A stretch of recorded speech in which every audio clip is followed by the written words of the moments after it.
Buenas tardes, soy Sergio Rodríguez y hoy resolveremos el problema 75 del capítulo 28 del libro Serway, que es el siguiente. Tenemos este circuito y nos dicen que el switch está cerrado, el capacitor se carga y se llega al estado estable. Y nos piden encontrar la corriente en estado estable de cada resistor. Luego nos preguntan la carga máxima del capacitor. Después nos dicen que el switch se abre y nos preguntan la ecuación de la corriente para la resistencia 2 y por último nos piden el intervalo de tiempo que se requiere para que la carga inicial llegue a un quinto de su valor. Comencemos. Bueno, pues estos son los datos que nos dan y lo que tenemos que saber es que cuando un capacitor se encuentra en un estado estable en corriente DC, se va a comportar como un circuito abierto y como es un circuito abierto, pues la corriente no pasa por ahí, por lo que podemos reducir el circuito de la siguiente manera: la resistencia 1 y la resistencia 2 en serie, y pues podemos usar la ley de mallas de Kirchhoff, que es la siguiente: menos 9 de la batería más la resistencia 1 por la corriente más la resistencia 2 por la corriente, y eso tiene que ser igual a 0. De aquí ya podemos resolver para la corriente y pues es la siguiente: la misma corriente va a pasar por la resistencia 1 y la resistencia 2 y 1 y 2 van a ser iguales y son 333.3 microamperes. Para la corriente de la resistencia 3, como tenemos un circuito abierto, no va a haber corriente por este resistor, por lo que su corriente va a ser 0. Para calcular la carga del capacitor, lo que necesitamos es la diferencia de potencial que hay en el capacitor. Vamos a tomar el nodo de abajo como nuestra referencia, donde el voltaje va a ser 0, y pues hay que calcular el potencial en la parte superior de la resistencia 2 para poder obtener la diferencia de potencial que hay en el capacitor, y eso lo calculamos con la ley de Ohm, que pues va a ser la corriente que pasa por ahí por la resistencia, y eso nos va a dar a 5 volts. Ahora pues,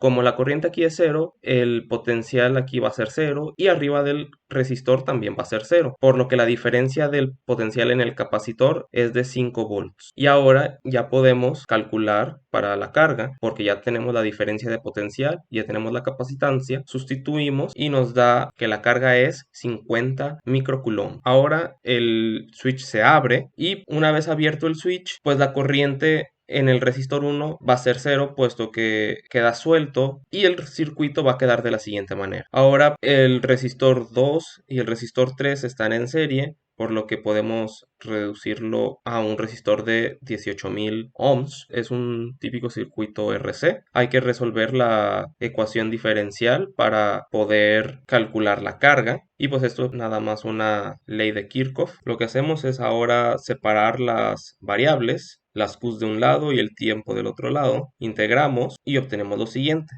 Y ahora ya podemos despejar para la carga, que va a quedar de la siguiente manera. Y ahora para calcular la corriente, pues sabemos que la corriente es la derivada de la carga, por lo que derivamos la ecuación de la carga y obtenemos la ecuación de la corriente. Y como sabemos que pues la corriente va a ser la misma en todos los elementos, por lo que pues esta ecuación va a ser también la ecuación de corriente para el resistor 2. Y pues como ya sabemos todos los datos, sustituimos y obtenemos que la corriente 2 va a quedar de la siguiente manera. Ahora, para calcular el intervalo de tiempo requerido para que la carga inicial llegue a un quinto, pues vamos a utilizar la ecuación de la carga y sustituimos la Q de T por la carga inicial entre 5, y aquí se cancelan las cargas iniciales y despejamos para el tiempo, y pues resolviendo para el tiempo queda 289.7 milisegundos, y con esto creo que es un buen punto para terminar.